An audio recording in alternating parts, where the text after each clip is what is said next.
La France est le deuxième espace maritime au monde. Il serait complètement absurde que, au regard à la fois de la compétence de nos filières, de nos industriels sur le sujet, mais aussi des formidables enjeux environnementaux, climatiques, etc., que la France soit derrière les autres pays européens.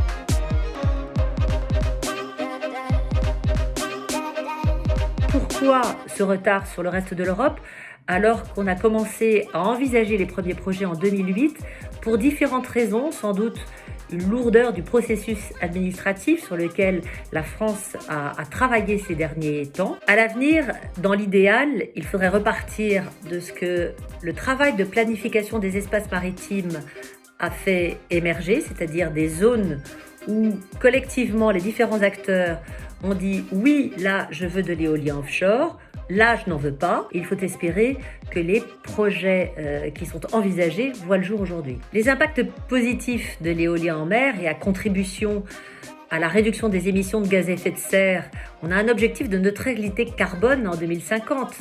Donc, on ne va pas compter que sur une seule énergie. L'intégralité des énergies de la mer doit y contribuer, et en particulier l'éolien en mer. Je dis souvent, il faut comparer nos territoires à des bateaux qui essaieraient de composer avec toutes les énergies qu'il a autour de soi. La France est le deuxième espace maritime au monde. Il serait complètement absurde que, au regard à la fois de la compétence de nos filières, de nos industriels sur le sujet, mais aussi des formidables enjeux environnementaux, climatiques, etc., que la France soit à la ramasse, soit derrière les autres pays européens. On voit qu'il y a toute une filière industrielle qui peut se mettre en place. J'essaie de promouvoir le concept d'infrastructure à impact positif, c'est-à-dire comment mon éolienne non seulement doit limiter son impact, mais peut contribuer, avec cet effet récif, à développer finalement une biodiversité locale.